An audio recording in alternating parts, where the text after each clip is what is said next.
사랑의 하나님 감사합니다. 오늘도 주님의 영광 중에 저희들을 불러 모아주시고 하루의 마지막 시간 주님과 함께 시간을 보내게 하여 주시니 주여 감사합니다.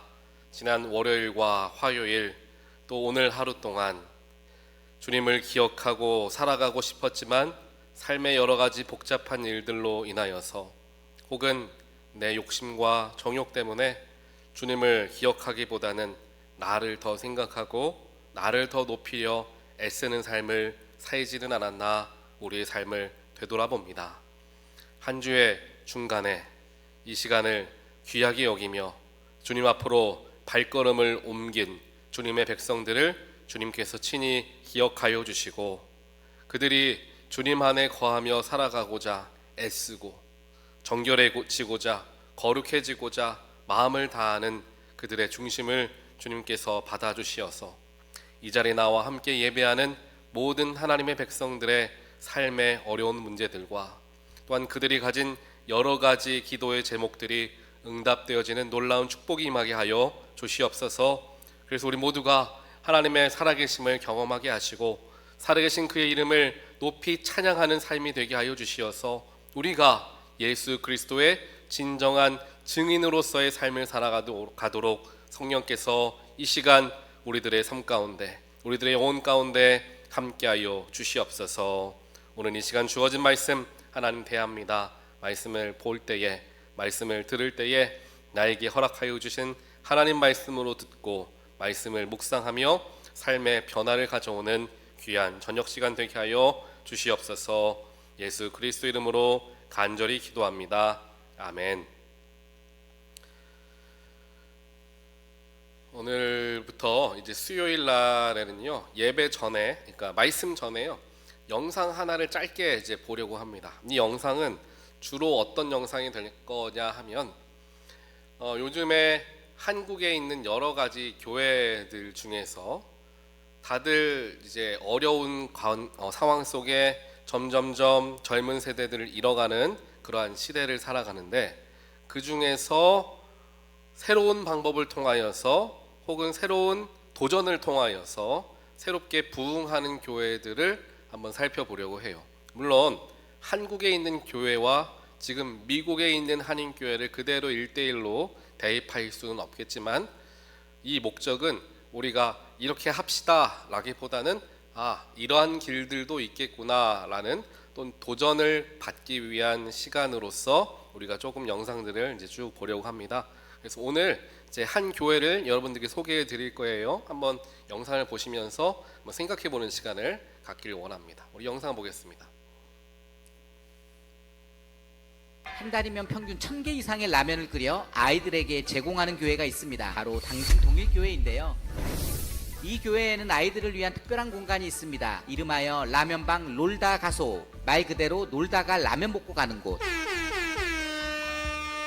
그런데 더 흥미로운 사실이 있습니다. 이 교회는 도시 외곽, 게다가 왕복 1차선 길을 지나야 하는 접근성이 매우 불편한 곳에 위치해 있습니다. 그럼에도 불구하고 사람들이 계속 모여듭니다. 그것도 젊은 가정들이 말입니다. 과연 젊은 가정들이 이 교회로 몰려오는 이유는 무엇일까요? 이번 영상에서는 당진 동일교회의 라면방 놀다 가소를 여러분들에게 소개합니다.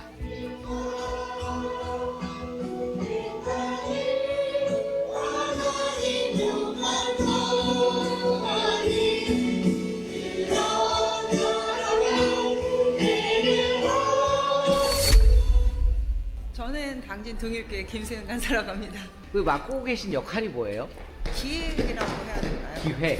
네. 인형트리 같은 거 뭐 기획하고. 놀다 가서 놀다 가소가 라면방 한번 소개를 좀 해주시겠어요? 저희가 위치적으로 편의점도 좀 거리가 멀고 산속이라서 배달 음식도 좀 어렵습니다. 휴게소에서 요즘에 나오는 한강라면 기계를 유심히 보시고 저거를 아이들에게 주면 어떻겠냐라고 말씀을 하셔서 아이들에게 좀 재미도 있으면서도 유익할 수 있는 것으로 하면 어떨까. 그래서 생각한 게 주중에는 30분 책을 읽어야 라면을 먹을 수 있게끔 만들었습니다. 30분 책 읽고 라면 주는 게 주일에는 사실 어렵습니다. 그런데 저희는 말씀 노트라는 이 부분이 소그룹 모임 때 이제 사용이 되기 때문에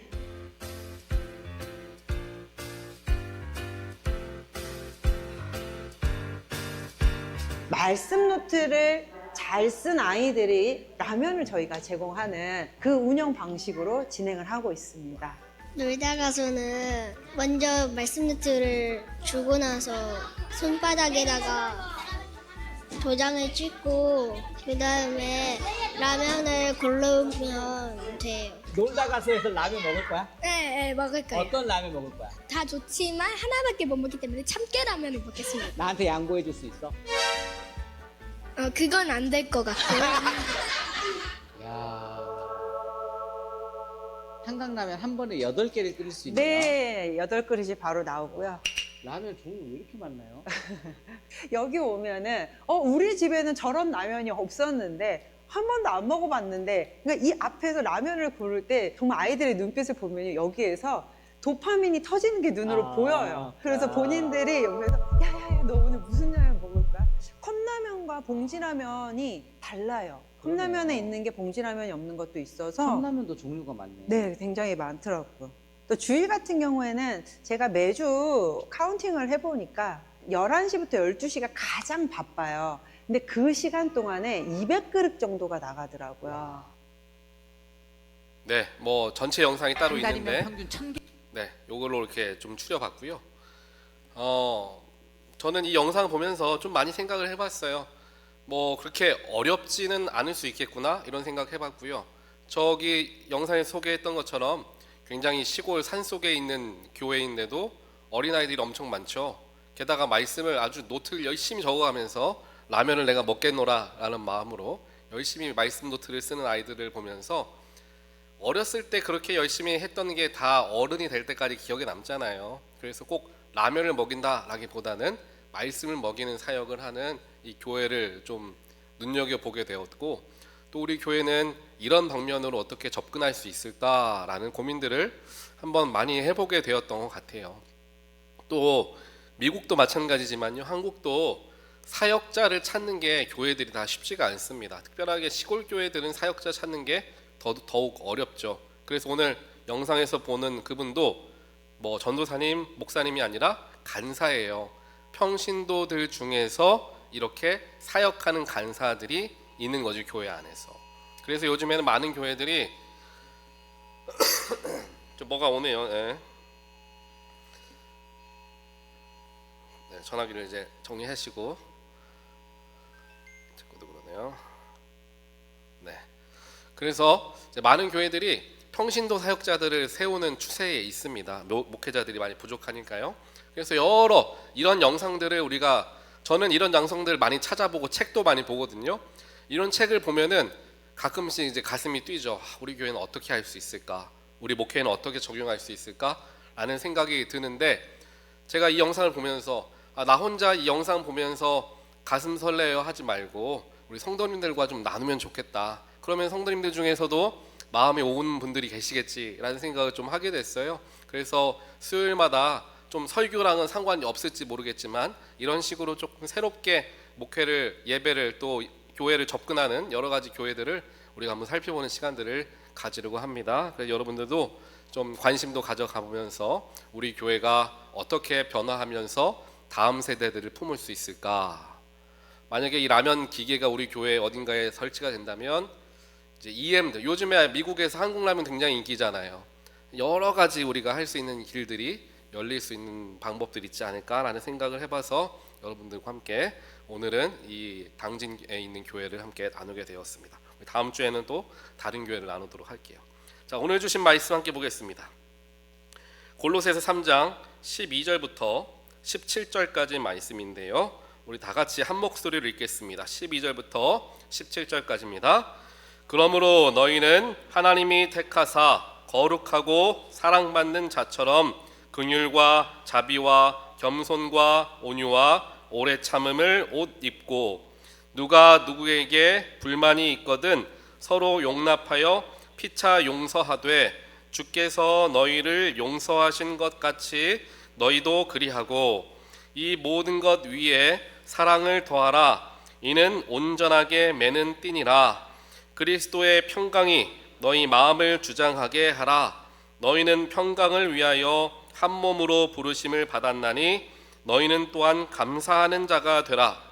그리스도의 말씀이 너희 속에 풍성히 거하여 모든 지혜로 피차 가르치며 권면하고 시와 찬송과 신령한 노래를 부르며 감사하는 마음으로 하나님을 찬양하고 또 무엇을 하든지 말에나 일에나 다 주 예수의 이름으로 하고 그를 힘입어 하나님 아버지께 감사하라.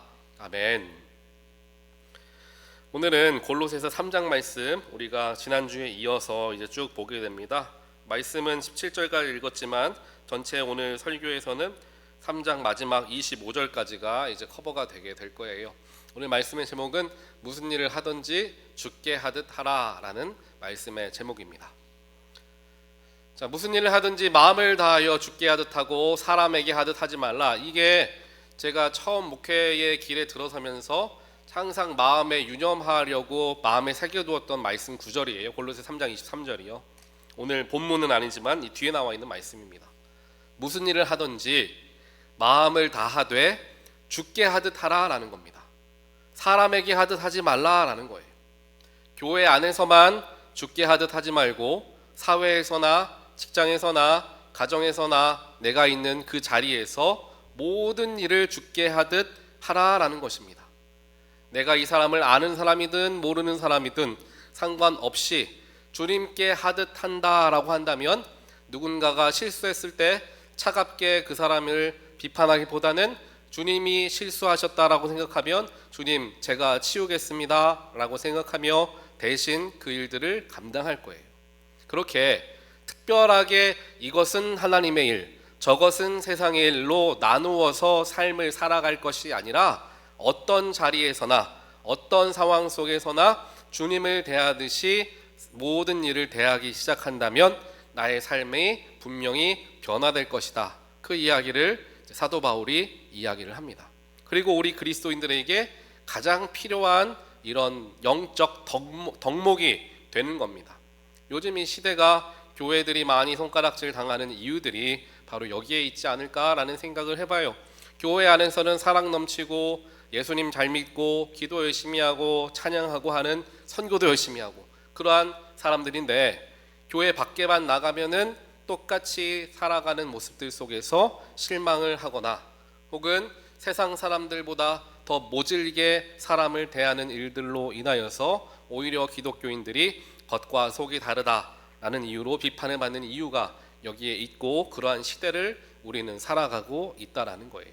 그렇기 때문에 오늘 골로새서 말씀에서도 역시나 우리가 삶에서나 예배 자리에서나 동일하게 하나님의 사람들이다라는 사실을 절대로 잊지 말라. 어제 말씀, 지난주 수요일 말씀과 연결되어져서 이제 마무리를 하는 거예요. 자, 그 다음을 보시면 이제 감정과 정체성이 있습니다. 지난주에도 제가 말씀드렸어요. 감정이 신앙의 본질보다 먼저 올라올 때 우리는 그리스도인이 아니라 그냥 감정을 가진 사람이 되어버린다라는 겁니다. 제가 지난번에 말씀드렸죠. 기분이 좋으면 모든 것이 좋게 보입니다. 은혜롭게 보여요. 하지만 내가 기분이 상하면 옆에 사람의 작은 행동도 눈에 거슬리게 되는 겁니다. 결국 내 마음의 상태에 따라서 내가 표현하는 방식과 방법이 달라질 수밖에 없다는 겁니다. 그래서 우리가 그런 얘기 하잖아요. 당신의 감정이 태도가 되게 해서는 안 된다라는 이야기를 합니다. 지금 내가 기분 나쁘다고 다른 사람에게 아무 관계없는 사람에게 내가 화를 내거나 감정을 풀어서는 안 된다라는 거죠. 감정이 태도가 돼서는 안 된다라는 거예요.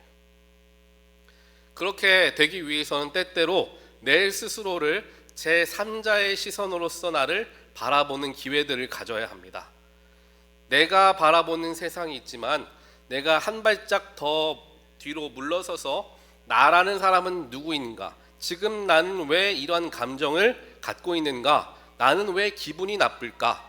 이 이야기와 이 상황 속에서 나는 왜 마음이 어려워졌을까? 라는 한 걸음 뒤에서 내 스스로를 바라보는 시간들을 가질 때에 나에 대한 이해가 조금 더 깊어질 수가 있습니다. 그래서 요즘에 트럼프 대통령 여러분들 다들 뉴스를 많이 들으시지 않습니까? 전 세계 많은 사람들은 이 대통령을 이제 막무가내다라고 이야기를 하곤 합니다. 하지만 트럼프 대통령 본인 스스로는 뭐라고 생각할까요? 아마도 이렇게 생각할 거예요. 나는 미국을 위해서 또 전 세계를 위해서 최선을 다하고 있는데 사람들이 나를 비난한다, 비판한다 라고 생각할 수 있어요. 이것이 뭐 맞고 틀리고를 떠나서 우리가 생각해 보아야 할 부분이 있다는 겁니다. 사람은 자신의 감정과 감정 안에 갇히게 되면 내가 누구인지를 잘 판단하기가 어려워져요.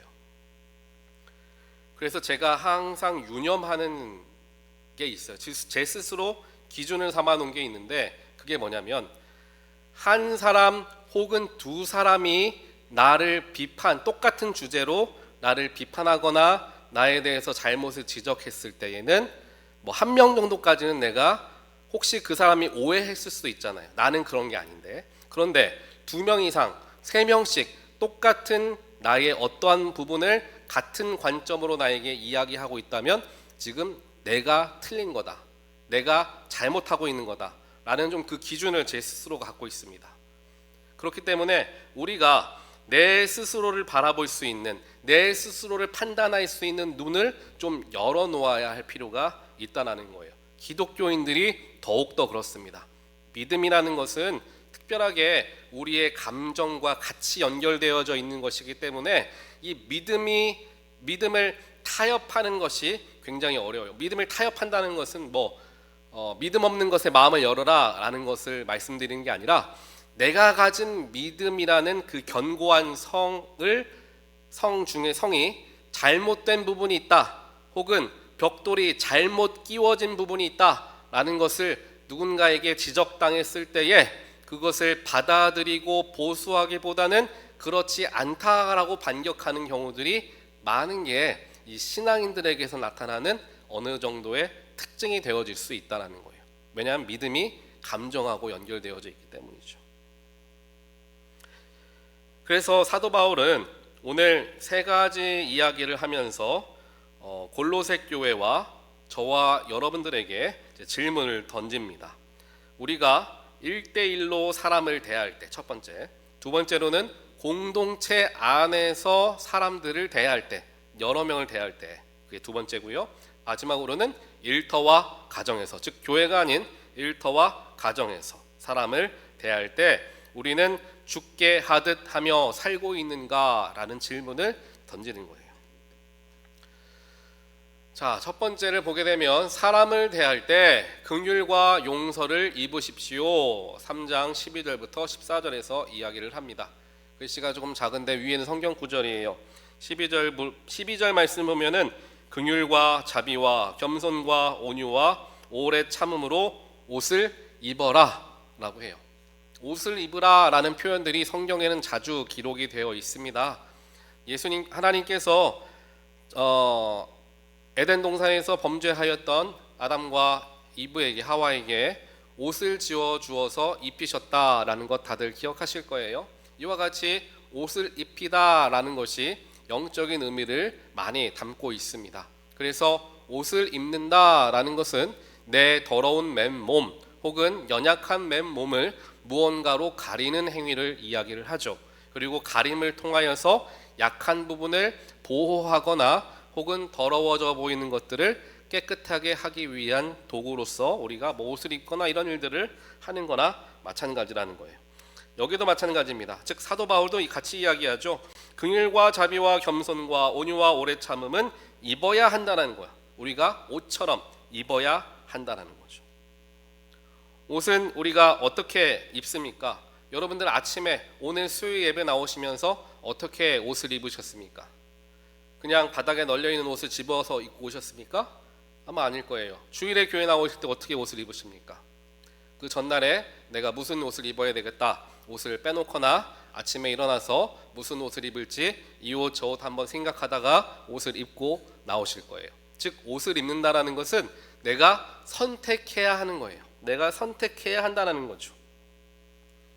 그렇기 때문에 내가 무엇을 입을 것인가를 선택하는 것과 같이 내 감정으로서, 지난주에 똑같이 말씀드렸죠. 내 감정이 상하는 일은 누구에게나 일어나는데 그 상한 상태를 어떻게 반응할지 선택하는 것은 내 몫이다 말씀드렸어요. 감정이 상할 때에 내가 그 감정이 상했지만 그냥 웃으면서 넘기기로 선택할 것인가, 감정이 상한 것을 다른 사람에게 똑같이 풀어내며 그 사람 감정을 상하게 하는 것으로 내가 선택을 할 것인가, 즉 선택이 우리에게 주어져 있다라는 겁니다. 마찬가지예요. 그리스도인이지만 사도 바울은 지금 골로새 교인들에게 얘기합니다. 또한 저와 여러분에게 얘기합니다. 그리스도인이지만 교회 다니는 사람이지만 선택해야 하는 사람들이다라는 거예요. 긍휼, 자비, 겸손, 온유, 오래 참음, 이러한 것들은 우리가 입는 것이 쉽지 않고 어려운 일이며 때로는 손해를 보아야 하는 일들일 수 있습니다. 하지만 그럼에도 불구하고 내가 선택하겠다라고 해야 하는 영적 덕목들이 되어지기 때문에 내가 이런 것들을 다시 한번 생각해 볼 필요가 있음을 사도 바울은 얘기하는 거예요. 그리스도인들이지만 선한 삶을, 선한 선택을 할 건지 안 할 건지는 그 사람에게 주어진 몫이다라는 얘기죠. 그래서 13절에서도 이야기하죠. 누가 누구에게 불만이 있거든 서로 용납하여 피차 용서하라 라고 얘기해요. 누군가 불만이 있으면은 불만을 토로해서 사람이 당신이 틀렸습니다 라고 이야기할 것이 아니라 서로 용서하라 라고 이야기를 해요. 그런데 그 뒤에 나오는 말씀이 뭐냐? 용서하되 예수님께서 너희를 용서하신 것 같이 너희도 용서하라 라는 거예요. 자, 용서하는 것을 내가 선택을 합니다. 하지만 보통 우리가 인간적으로 선택할 때는 어떻게 선택합니까? 나에게 유익이 되는 걸 선택하는 거예요. 나에게 뭔가 더 이득이 되는 걸 선택합니다. 하지만 오늘 말씀에서는 그러한 유익을 쫓아서 선택하는 게 아니라, 내가 뭐가 더 이득이 되는 건가를 생각하고 택하는 게 아니라 주님이 날 용서하셨으니까 그러한 조건 없이 용서하라라는 것을 가르쳐 주는 겁니다. 그래서 용서하기 어려운 상황을 내가 맞이했을 때에는 용서할 수 없는 문제를 바라볼 것이 아니라 나를 용서할 수 없는 나를 용서해 준 주님을 바라봐야 된다는 거예요. 용서할 수 없는 상태와 상황과 그 사람을 보는 게 아니라 용서받을 수 없는 나를 용서하신 예수와 십자가를 바라보았을 때 예수님 때문에 용서할 수 있는 거죠. 예수님이 만약 여러분과 동행하신다는 걸 믿는다면, 성령님이 여러분들의 삶에 내주하신다는 것을 여러분 고백하시는 것과 같이 정말 내가 믿는다면 주님은 여기 계시는 거예요. 지금 내 옆에 계시는 거예요. 그 주님이 나를 위하여 손내에 못이 박히고 옆구리에 창을 찔려서 또 머리에는 과시면류관을 쓰시고 피를 철철 흘리고 앉아 계세요. 누구 때문에? 나 때문에. 나를 용서해 주시려고. 그 주님이 내가 옆에 있는 것을 내가 보고 있다면 영적으로 누군가를 용서할 수 없다. 주님, 이 사람만큼 내가 절대, 이 일만큼은 내가 절대 용서할 수 없습니다 라고 말하는 게 정말 가능할까라는 생각을 해보는 거죠. 나를 위해 주님은 자신은 아무런 죄가 없고 억울한데, 억울할 수, 그러니까 인간적으로 얘기하면 억울할 수 있잖아요. 내 탓이 아니잖아요. 그런데 주님은 아무런 이유가 없지만 단지 사랑으로서 우리의 모든 죄를 용서해 주시며 십자가의 고통을 다 감내하셨다는 거죠. 그 예수님을 바라봐야 용서할 수 없는 일도 용서할 수 있게 되어진다라는 거예요. 뭔가 용서할 만하니까 이 사람이 사과를 어느 정도 진정성 있게 했기 때문에 이러한 조건들로서 용서에 접근하게 되면 용서라는 게 너무나 큰 장벽이 되고 어려운 일이 되어버리고 맙니다. 그렇기에 용서를 하기 위해서는, 혹은 용서가 어려운 상태를 내가 경험한다고 한다면 한 발짝 뒤로 물러서서 그 문제가 아닌 십자가와 주님께 더 묵상하는 시간들을 가져야 된다는 거죠. 그러면 여러분들이 원치 않아도 주님은 말씀하십니다. 뭐라고 말씀하시냐? 네가 용서해라. 내가 너를 사랑하는 것처럼 저 사람도 사랑한다. 네가 용서해라. 주님은 항상 똑같이 말씀하실 거예요. 이거는 제가 장담합니다. 네가 가서 대신 싸워라. 내가 대신 싸워줄게. 이렇게 하시지 않는다라는 거예요. 이게 뭐 믿음에 부합하지 않는 문제가 아닌 이상은 그렇다라는 거죠. 그래서 너희가 용서할 수 없을 때에 주님이 너희를 용서하신 것처럼 그것 생각하면서 용서하라는 거죠. 그래서 용서의 근거가 나의 감정이 되어서는 안 되고 주님이 되어야 한다, 그 이야기예요. 자, 이건 넘어갈게요. 성경 요한은 이제 요셉이라는 인물이 있죠. 요셉이 저렇게 형제 자신을 팔아넘긴, 죽이려고 했던 형제들을 만났을 때 그들을 용서하죠. 용서하는 기준이 무엇이었습니까? 요셉이 형제들을 용서할 수 있었던 기준이 뭡니까? 그들이 뉘우치길래, 그들이 철저하게 회개하길래, 나에게 손을 싹싹 빌고 사과하길래 용서해 줬습니까? 아니죠. 그러한 모든 것들이 하나님의 계획하심이었다라는 것을, 즉 하나님을 바라보니까 용서할 수가 있었던 거예요. 여러분들을 미워해가지고 잡아 죽이려고 했어요. 죽이려다가 그래, 죽이는 것보다 더 심하게 노예로 팔아서 평생 노예 생활하다가 죽게 팔아버리자. 어디 그런 천하에 못된 사람들이 다 있습니까? 형제인데 그 사람들 얼굴 볼 수 있습니까? 만나면 아주 어떻게 해서든지 그 사람에 갚아줘야 되죠. 똑같이 해줘야 되죠. 고발해서 법정에 서게 해야 되겠죠. 그렇지만 요셉은 그렇게 접근하지 않았다는 거예요. 하나님을 바라보는 거예요. 하나님을 바라봤더니 이 모든 것이 하나님의 크신 섭리 안에 있었구나라는 것을 발견하고 하나님의 뜻이었다라고 한다면 내가 이 사람들을 용서하지 못할 이유가 없는 거죠. 그것까지도 하나님은 그 사람들을 사용하셨던 것이기 때문에 그렇다라는 거예요. 그래서 저도 제 삶을 되돌아보았을 때 힘들고 어려웠던 일들, 용서하기 어려운 상황에서도 하나님은 계속해서 저에게 용서하라고 말씀하셔서 하나님, 저는 언제까지 용서만 해야 됩니까? 언제까지 바보같이만 살아야 합니까? 라고 하나님께 원망하고 불평하는 그러한 순간들을 지나오고 나 보니까 그 사람이 했던 그런 행동들 때문에 내가 더 단련되고 내가 더 훈련되어지고 내가 더 성장하는 것을 뒤에 가니까 볼 수 있게 되더라는 거예요. 그러니까 하나님께서는 그 사람을 통하여서 지금 나에게 성장시키고자 하는 부분을 다루고 계셨구나, 이걸 아니까 오히려 나중에 가서지만 용서할 수 있게 되고 오히려 감사할 수 있게 되더라라는 거예요. 심리학적으로 그런 얘기를 합니다. 우리가 다 알고 있죠. 남이 실수하면 저 사람은 원래 실수투성이야. 하지만 내가 실수하면 상황이 어쩔 수 없었어요. 내가 그런 게 아니에요 라고 하는 게 사람들의 기본적인 심리 상태다라는 거죠. 자, 두 번째, 아까는 이제 사람과 사람 1대1의 관계 속에서였다면 지금은 이제 공동체 안에서, 여기서는 골로새서 3장 15절 16절에 나와 있는 말씀입니다. 15절에 보면 그리스도의 평강이 너희의 마음을 주장하게 하라, 또한 감사하는 자들이 되라 라고 이제 골로새서에서는 사도 바울이 이야기를 합니다. 다시, 그리스도의 평강이 너희의 마음을 주장하게 하라. 평강은 평화, 피스를 이야기해요.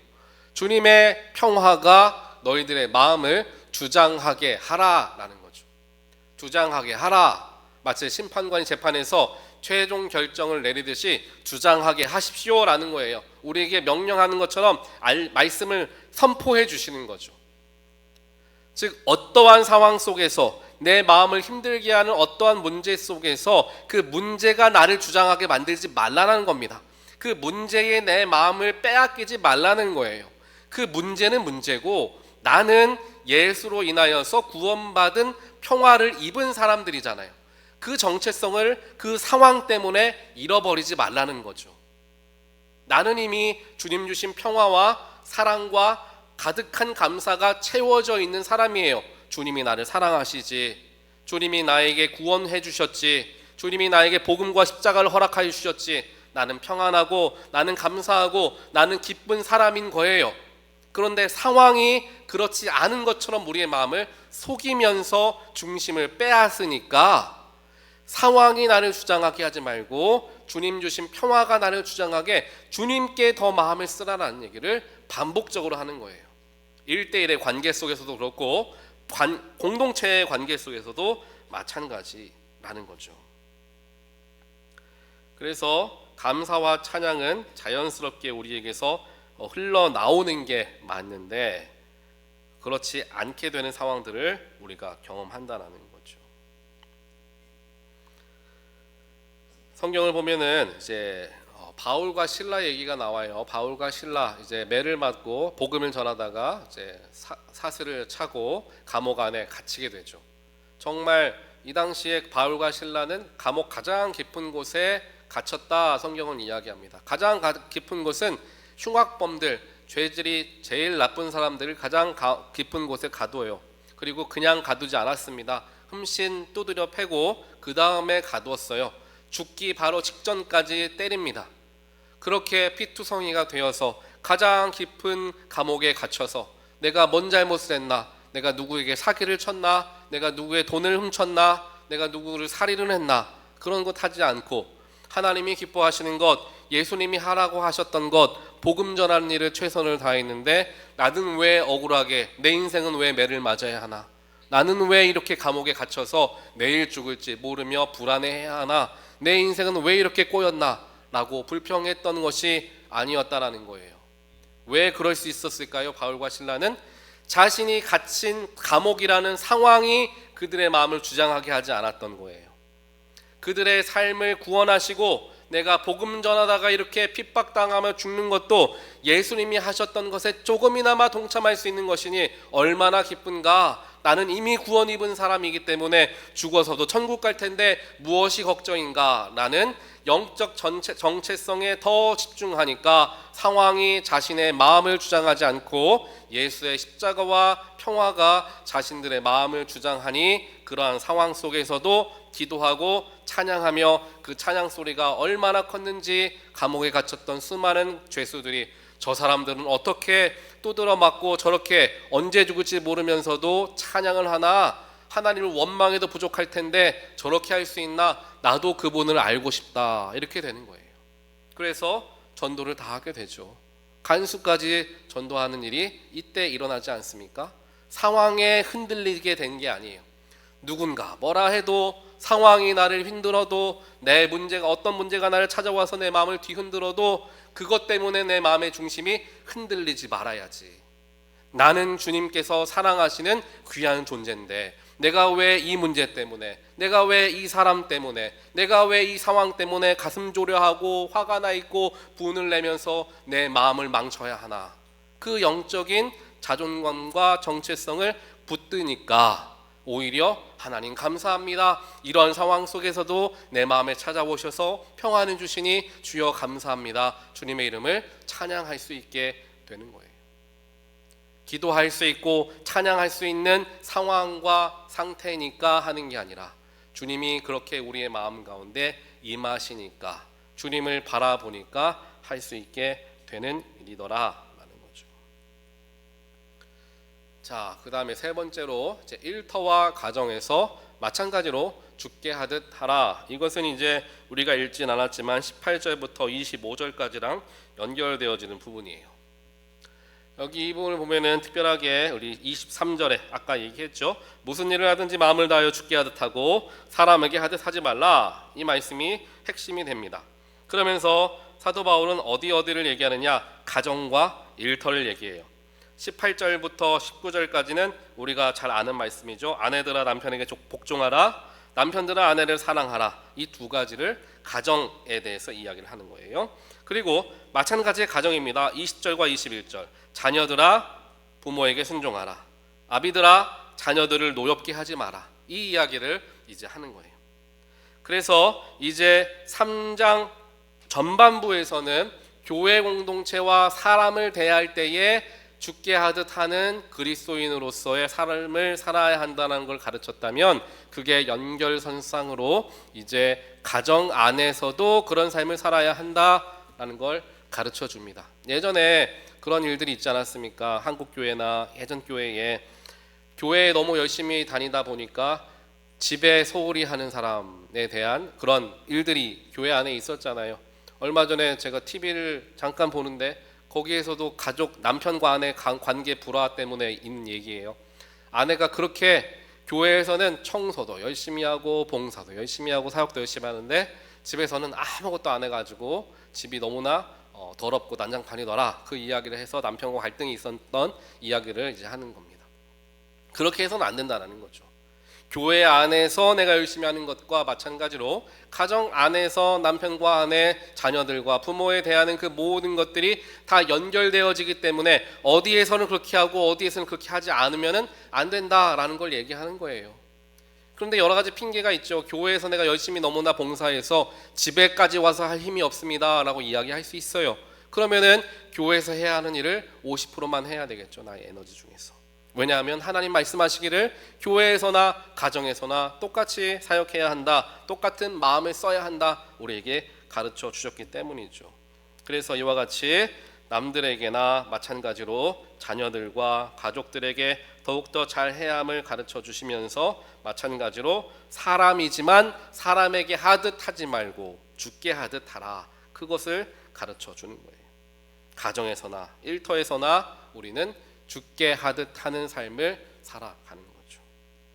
여기에는 이제 브리스길라와 아굴라라는 인물, 그들이 나오죠. 그들은 마찬가지로 이제 바울과 직업이 같았죠. 텐트 메이커였죠. 텐트를 만드는, 천막을 만드는 사람들이었어요. 그래서 교회 안에서는 열심히 교회 사역하고 일상에서는 열심히 자기에게 맡겨진 일들을 감당하면서 거기서 얻어진 수익을 가지고 또 하나님을 섬기고, 이런 일들을 게을리하지 않았으며 사도 바울도 마찬가지로 그 당시에 목회를 하면서 마찬가지로 맡겨진 일들을 감당하며 모든 일들을 균형 있게 하는 모습을 보여주었다라는 거죠.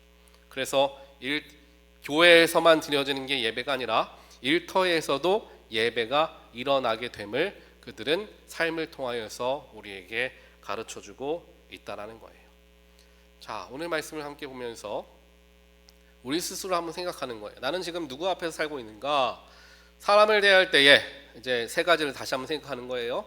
긍휼과 용서함으로써 옷을 입으십시오라는 거예요. 공동체 안에서는 평강과 감사로 상황이 나를 주장하지 않게 하고 평강과 감사가 나를 주장하여 공동체를 대할 수 있게 우리가 마음을 가져야 하며, 마지막으로 가정과 일터에서는 모든 일을 하던 어떤 일을 하던 사람에게 하듯 하지 말고 죽게 하듯 하려는 마음가짐을 가지고 모든 상황을 대할 때에 이 사람이 참된 그리스도인이구나, 내가 이야기하지 않아도 사람들이 인정해 주는 날이 온다라는 거예요. 내 삶에서 드러나기 때문이죠. 그래서 마지막에 나와 있죠. 이것은 완벽하게 살라고 하는 말이 아니라 우리가 그러한 마음을 가지고 하나라도 잘 한번 해보는 훈련과 노력들을 기울이는 게 중요하다, 그 말씀을 사도 바울은 오늘 저와 여러분들에게 전해주고 있습니다.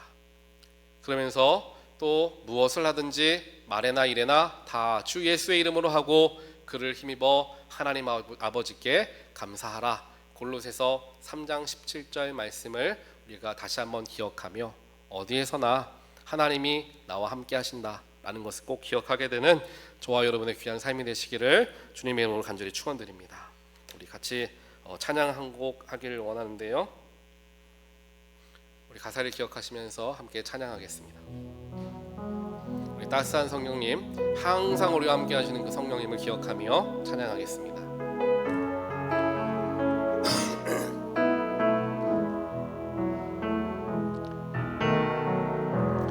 따스한 성령님, 마음으로 오네 내 몸을 감싸며 주어지는 평안함 만족함을 느끼네. 부르신 곳에서 나는 예배하네. 어떤 상황에도 나는 예배하네. 부르신 곳에서 나는 예배하네. 어떤 어떤 상황에도 나는 예배. 우리 후리 한 번 더 합니다. 부르신 곳에서 나는 예배하네. 어떤 상황에도 나는 예배하네. 부르신 곳에서 나는 예배하네. 어떤 상황에도 나는 예배하네. 같이 기도하겠습니다. 사랑의 하나님 감사합니다. 오늘 골로새서 3장 말씀을 통하여서 우리가 그리스도가 되는 자리는 교회에서만 일어나는 것이 아니라 나의 일상과 나의 삶의 자리에서 항상 지속적으로 이루어져야 하는 것임을 가르쳐 주시니 하나님 감사합니다. 하지만 때때로 내 앞에 나타난 문제와 어려움, 또한 상황 때문에, 여건 때문에, 또한 사람 때문에 내 마음이 힘들고 그러한 힘든 것이 내 마음을 가득 채워 나를 주장할 때를 경험합니다. 하지만 주님께서는 그 모든 우리의 약함을 아시고 오늘 말씀으로 어떻게 해야 하는지 가르쳐 주셨습니다. 바로 그때에 내가 하려 하지 않고 주님을 바라보게 하셨고 십자가를 바라보게 하셨으며 피 흘리신 예수의 무한하신 용서하심을 바라보게 하여 주셨습니다. 또한 삶의 여러 가지 상황과 여건에 내 마음을 빼앗겨 그러한 부정적인 것들이 나의 마음을 주장하게 놔두지 않고 예수의 평화와 예수의 능력이 나의 삶을 주장하게 하라 우리에게 가르쳐 주셨습니다. 하나님 가르쳐 주신 대로 힘든 일 만날 때마다 내 마음이 요동하는 순간을 경험할 때마다 십자가를 기억하고 예수를 바라보는 우리가 되게 하여 주시옵소서. 내가 용서하려 하지 아니하고 내가 해결하려 하지 아니하고 주님께 맡김을 통하여 주님은 어떻게 하셨나, 주님은 어떻게 하길 원하실까 라는 생각을 더 집중하다 보면 자연스럽게 내 안에 용서가 싹이 트기 시작하고 예수가 드러나게 될 줄 믿습니다.